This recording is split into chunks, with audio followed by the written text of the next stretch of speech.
ये student start करते हैं अपनी आज की क्लास, जिसमें हम आगे बढ़ाएंगे क्लास 11th अकाउंटिंग का topic theory base of accounting. So students, जैसे कि आप जानते हैं, थ्योरी बेस ऑफ अकाउंटिंग में हम प्रैक्टिस क्वेश्चंस कर रहे हैं अकाउंटिंग प्रिंसिपल्स पर, जिसका एक पार्ट मैं ऑलरेडी बना चुका हूं। स्टूडेंट्स, आई होप इस पार्ट को देखने से पहले आप वो जरूर देख लें ताकि आपका कॉन्सेप्ट अच्छे से क्लियर हो।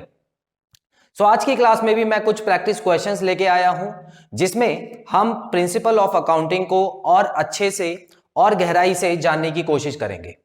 सो आइए स्टूडेंट्स, शुरू करते हैं आज की क्लास।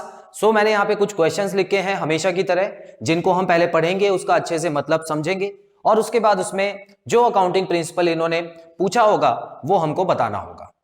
सो स्टूडेंट्स, सबसे पहले क्वेश्चन में अगर हम पढ़ते हैं तो क्या लिखा है, if advance is received against sale of goods. तो हमने सामान को बेचा, ठीक है। अच्छा, against the sale, advance is receive का मतलब क्या होता है? एडवांस इज रिसीव का मतलब है कि हमको पैसा एडवांस में मिल गया। हालांकि सेल जो है हम अभी काउंट नहीं कर रहे हैं, हमने क्या किया है, उस सामने वाली कंपनी ने या जो भी हमारा क्लाइंट है उसने हमको पैसा एडवांस में दे दिया। अब जब पैसा एडवांस में आ गया हमारे पास, तो हमको कुछ ना कुछ तो रिकॉर्ड करना ही होगा उसके लिए। क्लियर? अभी मैंने सामान नहीं भेजा है, क्योंकि एडवांस जब लिखा है क्वेश्चन में तो समझ लेना कि सेल का मतलब क्या है कि अभी सामान नहीं बेचा है मैंने, अभी उसके ऑफिस में या उसके घर पर मैंने सामान नहीं भेजा है। आगे बढ़ते हैं। The advance is recorded as advanced against sales. बिल्कुल। अब देखो स्टूडेंट्स, ऐसे में जब हमारे पास कभी कोई एडवांस आता है सेल्स के अगेंस्ट में, तो हमको रिकॉर्डिंग तो करनी होती है। According to which principle? Accrual concept के हिसाब से हमको रिकॉर्डिंग तो करनी होगी उसकी, उस ट्रांजैक्शन को रिकॉर्ड करना जरूरी है, ठीक है। अब उस ट्रांजैक्शन को किस नाम से रिकॉर्ड करूं? क्या मैं डायरेक्ट सेल्स लिख दूं कि मैंने सेल कर दी? नहीं लिख सकता। क्यों स्टूडेंट्स? क्योंकि क्या ये अभी मैंने सामान उसको भेज दिया? नहीं भेजा, अभी तो सिर्फ और सिर्फ पैसा आया है। और मुझे सेल्स कब माननी है उसको? जब मैं सामान भेज दूंगा उसके पास, ठीक है। सिर्फ पैसा आना सेल्स नहीं होता। मैंने आपको बताया कि कभी भी आपको पैसे के हिसाब से नहीं सोचना है कोई भी प्रिंसिपल को, आपको हमेशा जो है वो ट्रांजैक्शन के हिसाब से सोचना है, और वो ट्रांजैक्शन गुड्स से रिलेटेड होनी चाहिए, गुड्स एंड सर्विसेज से रिलेटेड, ठीक है। तो जिस साल आपने सेल की है, आपने जब सामान भेजा है, उस साल की सेल काउंट होगी। उसके अलावा चाहे पैसा पहले आ जाए चाहे पैसा बाद में आ जाए, उसको सेल्स काउंट नहीं करते, ठीक है स्टूडेंट्स। तो हमने फिलहाल के लिए, जब तक हम उसको सामान नहीं भेज रहे हैं, हमने क्या किया, एक अकाउंट खोल दिया एडवांस अगेंस्ट सेल्स, मतलब सेल्स का एडवांस आ चुका है और उस क्लाइंट का नाम भी लिख दिया हमने वहां पे। विच कॉन्सेप्ट इज वर्किंग हियर? अच्छा, यहां पर ये भी लिखा है एंड नॉट सेल्स, हमने उसको सेल्स में नहीं डाला अभी। तो यहां पे स्टूडेंट्स कौन सा जो प्रिंसिपल है वो काम कर रहा है? सोचिए इसके बारे में। देखिए स्टूडेंट्स, यहां पर इतना याद रखना आपको कि जो एक्रूअल बेसिस है, एक्रूअल बेसिस हमको क्या बोलता है कि हमको उसी समय पैसे को रिकॉर्ड कर लेना है, मतलब कोई भी ट्रांजैक्शन हो हमको उसी समय रिकॉर्ड करना है, यही बोलता है एक्रूअल बेसिस। लेकिन यहां पर क्या आपको एक और प्रिंसिपल याद नहीं आ रहा, जिसका नाम था रेवेन्यू रिकॉग्निशन प्रिंसिपल? अब देखिए यहां पे, अगर ये एंट्री कोई और तरह की होती, मान लेते हैं कि इसमें कुछ और हो रहा होता, हमारा एक्सपेंस हो रहा होता या कुछ और हो रहा होता, तो भले ही हम उसको ये समझ सकते थे कि एक्रूअल कॉन्सेप्ट है, क्योंकि हमने उसको उसी समय रिकॉर्ड किया। लेकिन अगर इस क्वेश्चन को आप दोबारा पढ़ो तो ज्यादा फोकस कहां दिया जा रहा है? सिर्फ और सिर्फ सेल्स के ऊपर दिया जा रहा है या नहीं, है ना? सेल्स के ऊपर फोकस दिया जा रहा है, और बेसिकली इसमें सभी ट्रांजैक्शंस को, बाकी ट्रांजैक्शन को नहीं देखा जा रहा, सिर्फ जो सेल वाली ट्रांजैक्शन है उसको देखा जा रहा है। मतलब सेल कब होती है? सेल होने से क्या होता है, हमको रेवेन्यू मिलता है। तो बेसिकली हमको यहां पे पहचानना है कि रेवेन्यू कब हुआ, है ना। अगर मान लेते इस क्वेश्चन में कुछ ऐसा दिया होता स्टूडेंट्स कि एक कंपनी है जो कि अपने ट्रांजैक्शन को पैसे के हिसाब से रिकॉर्ड करती है, उसके अलावा वो रिकॉर्ड नहीं करती है। कहने का मतलब कि जब वो देखती है कि पैसा आया तभी वो रिकॉर्ड करती है, जब वो देखती है पैसा चला गया तब उसको रिकॉर्ड कर देती है, मतलब कैश बेसिस ऑफ अकाउंटिंग के हिसाब से चल रही है। तो उसमें कौन सा प्रिंसिपल अकाउंटिंग का फॉलो नहीं हो रहा है? तो उसका आंसर एक्रूअल कॉन्सेप्ट हो सकता था, क्योंकि उसमें सभी ट्रांजैक्शन को ले लिया गया। लेकिन इसमें स्टूडेंट्स पर्टिकुलरली सेल्स का नाम लिया गया है और सेल्स डायरेक्ट रिलेट करता है हमारे रेवेन्यू से। तो इसीलिए यहां पर मुझे यह समझ आ रहा है कि रेवेन्यू रिकॉग्निशन कॉन्सेप्ट जो है वो लगेगा। तो इस तरह से अच्छे से समझ के आपको करना है स्टूडेंट्स, ठीक है। मैंने आपको बता दिया है कि क्या क्या आपको क्वेश्चन में पढ़ना है और कहां कहां अंदाजा लगाना है। अगर आपका माइंड आपको कंफ्यूज करता है तो जरूर कंफ्यूज हो, ठीक है। मैं ये नहीं कहता कि कंफ्यूज मत हो, लेकिन क्वेश्चन को बार बार पढ़ के ये सोचो कि जो क्वेश्चन है उसका पढ़ला किस तरफ ज्यादा भारी है, किस रूल की तरफ ज्यादा भारी है। बात सही है। तो स्टूडेंट्स यहां पे अगर मैं बात करूं, इसका जो आंसर होने वाला है वो क्या होने वाला है, revenue recognition concept, revenue recognition. Okay, अगले क्वेश्चन की तरफ बढ़ते हैं स्टूडेंट्स, आइए। A company did not disclose an accident of a machinery due to which it is likely to lose its business to its competitors in its annual reports. अच्छा, अब हुआ क्या कि एक कंपनी थी, उस कंपनी में एक मशीन का एक्सीडेंट हो गया। मशीन का एक्सीडेंट मतलब है कि हो सकता है कि मशीन ने आग पकड़ ली हो काम करते करते, या कोई ऐसी चीज उसमें खराब हो गई हो जो कि अब सही नहीं हो सकती है, तो अब वो मशीन काम नहीं कर रही है बेसिकली। तो जिसकी वजह से क्या हुआ कि उसके जो बिजनेस को लॉस हो गया बहुत बड़ा, और उसको ऐसा लग रहा है कि अब मुझे बिजनेस खत्म ही करना पड़ेगा क्योंकि जो कॉम्पिटिटर्स मेरे से काफी आगे निकल चुके। लेकिन गलती क्या हुई, गलती ये हो गई स्टूडेंट्स कि ये जो इतनी बड़ी चीज हुई है बिजनेस के अंदर, वो उसने डिस्क्लोज ही नहीं की, बताई नहीं अपनी एनुअल रिपोर्ट में, है ना। एनुअल रिपोर्ट में बतानी भूल गई इतनी बड़ी चीज। अब इन्वेस्टर्स को लग रहा था कि इस साल भी हमको प्रॉफिट होने वाला है क्योंकि पिछले साल भी प्रॉफिट हुआ था, तो कंपनी अच्छा काम करती है, हमने पैसे सही जगह लगा रखे। लेकिन कंपनी ने लॉस दिखा दिया, ठीक है। यहां पे वैसे लाइकली वर्ड आ रहा है, तो लाइकली मतलब होता है अभी हुआ नहीं है, लेकिन कंपनी को लग रहा है कि हो जाएगा, और उसने एनुअल रिपोर्ट में दिखाया ही नहीं। क्या नहीं दिखाया, एक्सीडेंट के बारे में कुछ नहीं बताया। तो स्टूडेंट्स क्या ये बात कंपनी ने ये जो काम किया वो सही किया है गलत किया, यहां पे साफ साफ लिखा हुआ है विच प्रिंसिपल इज वायलेटेड हियर। तो जाहिर सी बात है कोई ना कोई प्रिंसिपल जो है वो यहां पे वायलेट हुआ है। तो कौन सा प्रिंसिपल सोचे यहां पे। अब देखिए स्टूडेंट्स, यहां पर भी ध्यान से समझिए, अच्छे से सोचिए। हमारे पास दो प्रिंसिपल हैं जो यहां पे कनेक्ट होते हैं। एक है फुल डिस्क्लोजर प्रिंसिपल, जो बोलता है कि जो भी कंपनी में हो, कोई भी चीज अगर हो रही है तो आपको वो अपने इन्वेस्टर्स को, अपने अकाउंटिंग यूजर्स को बतानी है। दूसरा प्रिंसिपल है मटेरियलिटी प्रिंसिपल। मटेरियलिटी प्रिंसिपल क्या बोलता है कि भाई देखो, full disclosure principle, materiality principle क्या बोल रहा है फुल डिस्क्लोजर से कि देखो बहुत मेहनत कर रहे हो आप, इतनी मेहनत भी नहीं करनी। अब ऐसा थोड़ी है कि अगर कंपनी का एक सामान ट्रक से लाते टाइम, एक छोटा सा सामान, एक ट्रक में 100 यूनिट आ रहे थे, एक गिर गया तो भाई उसको आप अपने इन्वेस्टर्स को बताओगे, ऐसा भी नहीं है, ठीक है। तो मटेरियलिटी प्रिंसिपल क्या बोलता है कि देखो जो चीज मटेरियल हो सिर्फ वही बताओ, जो जरूरी हो सिर्फ वही बतानी है आपको, सारी चीजें बताने की जरूरत नहीं है। और जरूरी कैसे, कैसे पता लगेगा जरूरी है, जिसकी वजह से इन्वेस्टर का डिसीजन पे असर पड़े। कहने का मतलब इन्वेस्टर जो है आपकी कंपनी में पैसे लगा रहा है तो कुछ डिसाइड करके ही लगा रहा होगा। अगर मान लो कोई ऐसी चीज छुपा रहे हो जिसकी वजह से उसका डिसीजन ये होता कि कंपनी में पैसा नहीं लगाना, और आपने उसको छुपा लिया और उस इन्वेस्टर ने आपकी कंपनी में पैसा लगा दिया, तो यहां पर आप गलती कर रहे हो। क्लियर।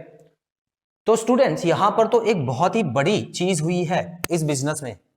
बिजनेस ने ये सोच लिया है कि भाई अब आगे जाके हो सकता है हमको इतना नुकसान हो जाए कि कॉम्पिटिटर्स हमसे आगे निकल जाए, या कॉम्पिटिटर्स कल को मेरा बिजनेस खरीद भी लें। तो इतनी बड़ी बात आप इन्वेस्टर से कैसे छुपा सकते हो, बिल्कुल नहीं छुपा सकते, ठीक है। तो यहां पर जो प्रिंसिपल वायलेट हुआ है, नहीं बताने का हुआ है, तो नहीं बताने का कौन सा होता है, फुल डिस्क्लोजर। कहने का मतलब फुल डिस्क्लोजर क्या बोलता है कि सब कुछ बताओ, तो सब कुछ नहीं बताया ना, तो इसका मतलब इसको वायलेट किया गया है यहाँ पे, ठीक है। तो फुल डिस्क्लोजर प्रिंसिपल जो है वो यहां पे स्टूडेंट्स वायलेट किया गया है। आई होप ये चीज आपको क्लियर है। अगले क्वेश्चन की तरफ बढ़ते हैं। A company has current assets having market value lower than it's cost price. ठीक है, तो एक कंपनी है जिसके पास कुछ करंट एसेट्स है और उनकी जो मार्केट वैल्यू है वो कॉस्ट प्राइस से कम है ना, मार्केट वैल्यू जो है वो कॉस्ट प्राइस से कम है।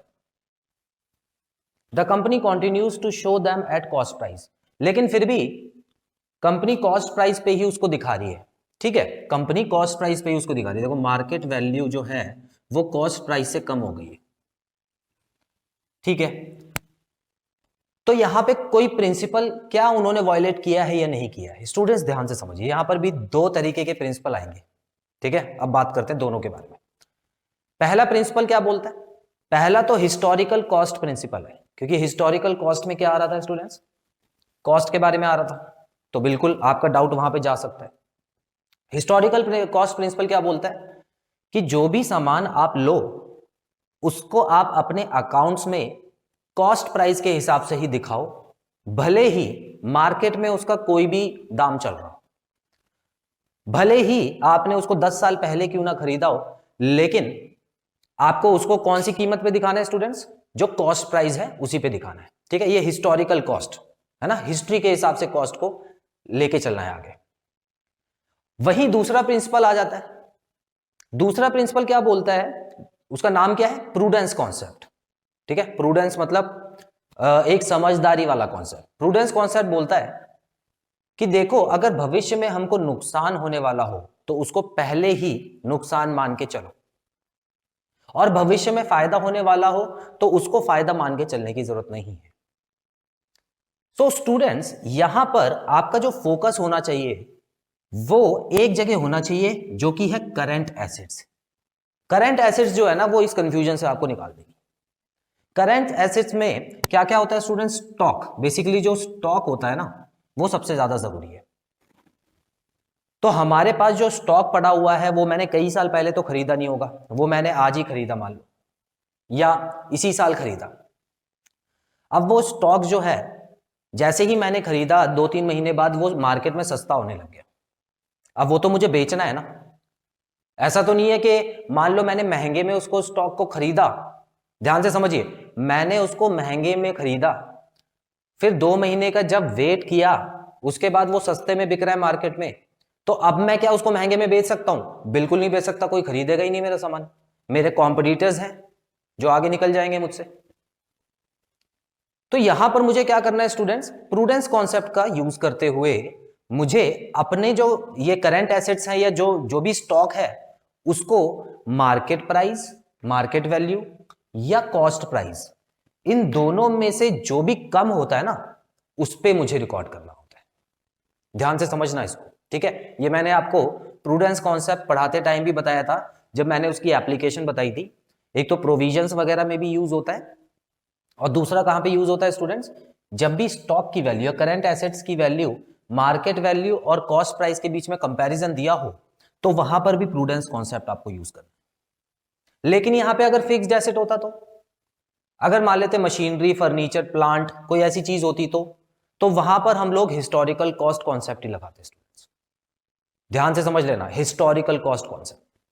तो एसेट के हिसाब से आपको यहां पर जो कंफ्यूजन है वो मिटा देनी है। सो यहां इसका आंसर क्या हो गया स्टूडेंट्स? यहां पे प्रूडेंस कॉन्सेप्ट लगाना, प्रूडेंस कॉन्सेप्ट।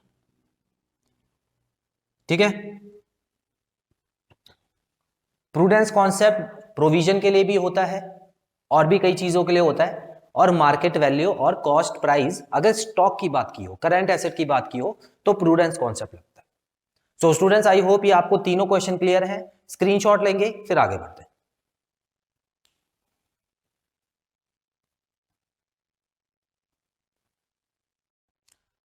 तो आइए स्टूडेंट्स बढ़ते हैं अगले क्वेश्चन की तरफ। क्वेश्चन नंबर 4 में लिखा है गुड्स सोल्ड टू रमेश। तो एक कंपनी ने रमेश को कुछ गुड्स बेचे। Company recorded the transaction by only debiting Ramesh account, which principle is violated here. तो यहां पे स्टूडेंट्स क्या किया?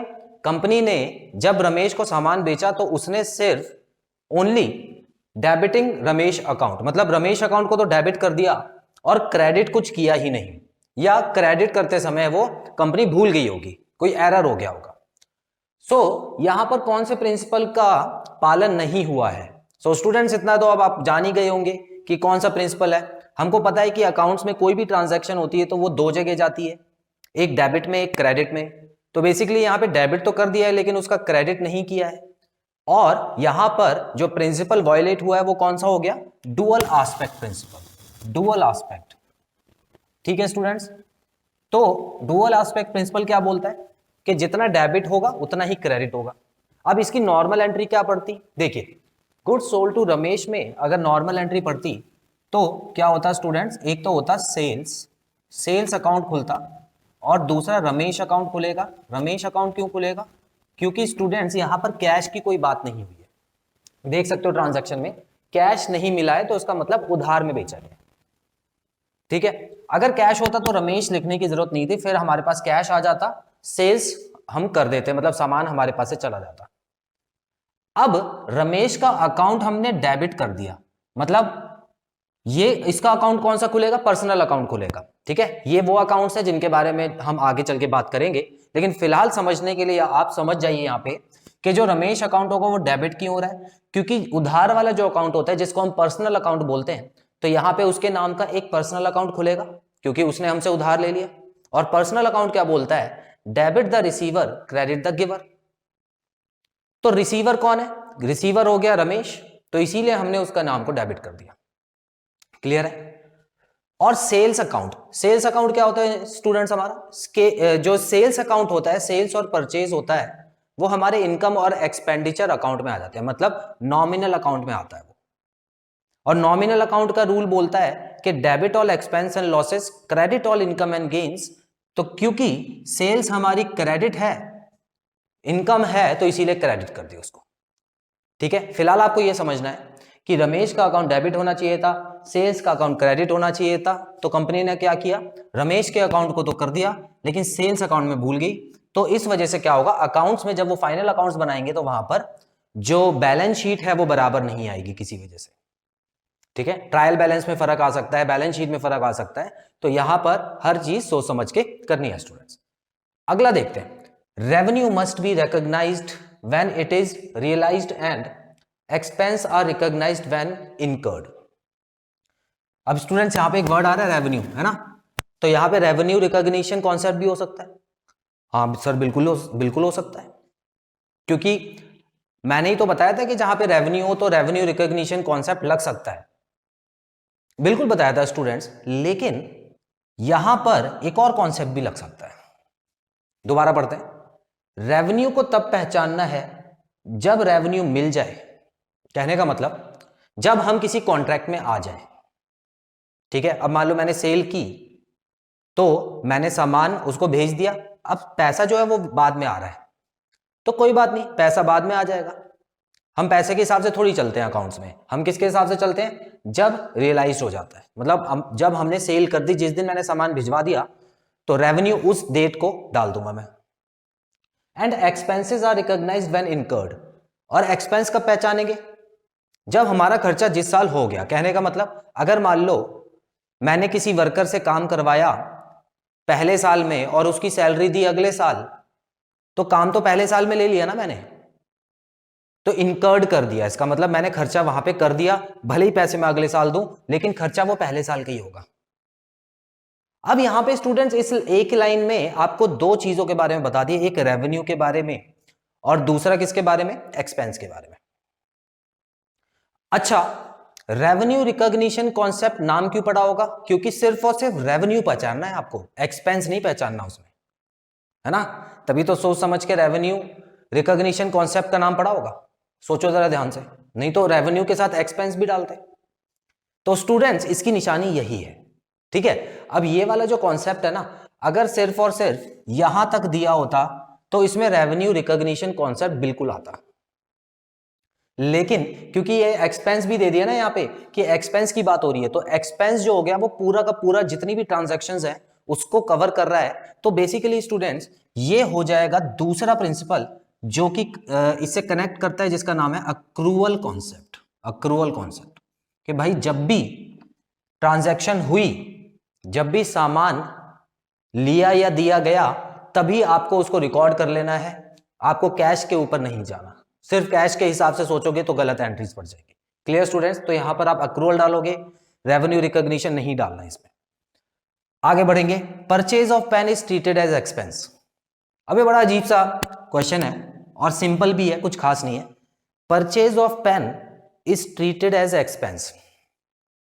अब यहां अगर ये लिखा हुआ एग्जाम में आ गया तब तो आप बहुत ज्यादा कंफ्यूज हो जाओगे, सोचोगे कि भाई पेन को परचेज किया है तो एक्सपेंस में डाल दिया, तो ये कौन सा अकाउंट हो, ये कौन सा प्रिंसिपल होगा। ये डुअल एस्पेक्ट भी हो सकता है क्योंकि देखो एक्सपेंस में डाला है, लेकिन यहां पे दूसरी चीज नहीं दी है आपको, तो डुअल एस्पेक्ट के हिसाब से मत करना इसको, क्योंकि इसमें डेबिट क्रेडिट कुछ अलग से नहीं दिया है ना। और क्या हो सकता है स्टूडेंट्स, देखिए इसका जो कॉन्सेप्ट है ना बिल्कुल अलग तरीके के प्रिंसिपल से मिलता है। इसका जो आंसर है वो है मटेरियलिटी प्रिंसिपल। मटेरियलिटी प्रिंसिपल, अब मैं बताता हूं क्यों। मटेरियलिटी प्रिंसिपल क्या बोलता है स्टूडेंट्स, कि अपने इन्वेस्टर्स को सभी चीजें बताओ, लेकिन सिर्फ वही चीजें बताओ जो उनके लिए मायने रखती है, बाकी चीजें बताने की जरूरत नहीं है। इतना क्लियर। फुल डिस्क्लोजर प्रिंसिपल क्या बोलता है कि आपको सभी चीजें बतानी चाहिए, हालांकि वो भी यही बोलता है कि बहुत ज्यादा जो बेकार की चीज है, जो मायने नहीं रखती है, वो नहीं बताओ, लेकिन ज्यादा से ज्यादा चीजें बताओ, ठीक है। तो मटेरियलिटी प्रिंसिपल यहां पे क्यों है, ध्यान से समझिए स्टूडेंट्स। जब मैंने पेन खरीदा तो क्या इन्वेस्टर्स को बताने की जरूरत है कि मैंने पेन खरीदा, या मैंने बहुत बड़ा काम कर दिया पेन खरीद के, जिसकी वजह से आपको आपके जो पैसे हैं उनको नुकसान भी हो सकता है, उनको फायदा भी हो सकता है। मतलब ऐसा पेन खरीदा है मैंने, इतना महंगा पेन खरीदा है, तो स्टूडेंट्स वो बताने की जरूरत नहीं है। अब वो बताने की जरूरत नहीं है तो इसका मतलब ये थोड़ी है कि रिकॉर्ड करने की भी जरूरत नहीं है, उसको कहीं ना कहीं तो डालना पड़ेगा ना। अब आपको कॉन्सेप्ट क्लियर करने के लिए मैं दो चीजें आपको बताता हूं। देखो, एक होता है एक्सपेंस, एक होता है एक्सपेंस, ठीक है, और एक होता है बेसिकली एक्सपेंडिचर।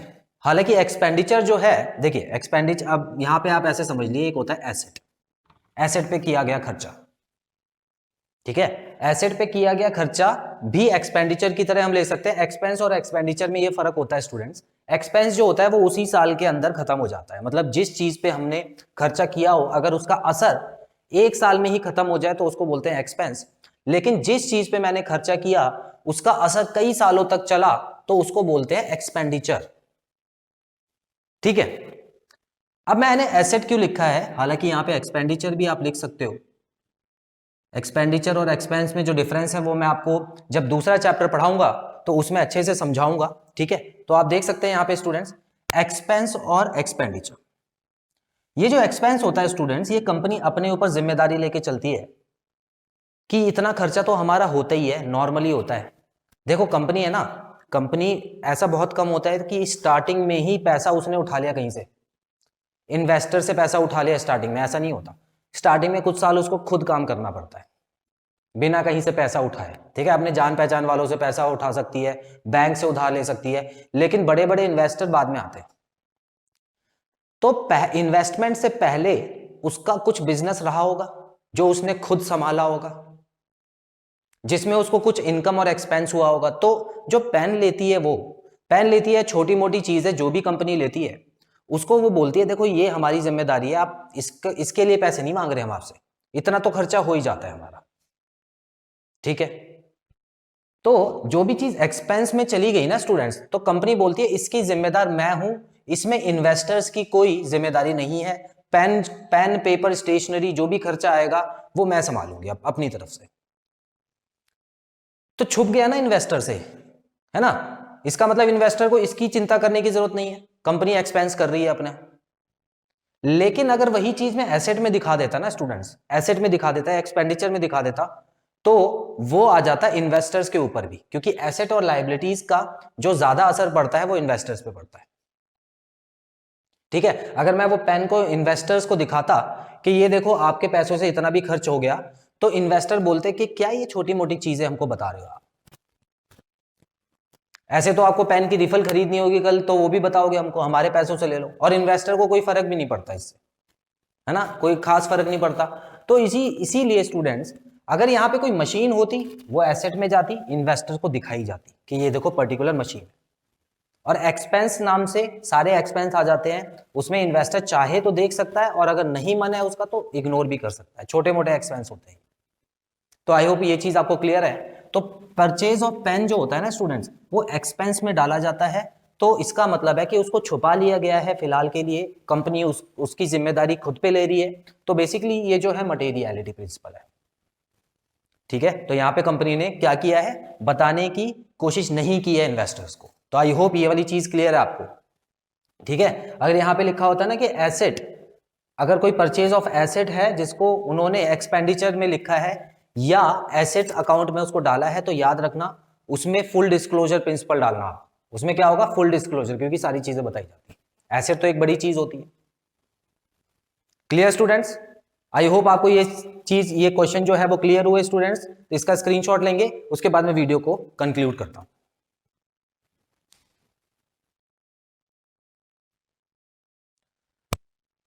सो स्टूडेंट्स, यहां पे खत्म होता है हमारा ये पार्ट। आई होप इस पार्ट में बताए गए सारे पॉइंट्स आपको क्लियर हैं और कोई भी डाउट नहीं है। पिछले दो पार्ट में मैंने आपको अच्छे से क्लियर कर दिया है कि अकाउंटिंग प्रिंसिपल को किस तरह से पहचानना है और उनके यूजेस के बारे में, एप्लीकेशंस के बारे में कैसे समझना है। सो स्टूडेंट्स, बहुत जल्द अगली क्लास में मिलते हैं जिसमें मैं अकाउंटिंग कॉन्सेप्ट के ऊपर कुछ और क्वेश्चन लेके आऊंगा और इसी चैप्टर के बारे में एक नए टॉपिक में बात करेंगे। Till then students, take very good care of yourselves. Have a nice time. God bless you. Bye bye.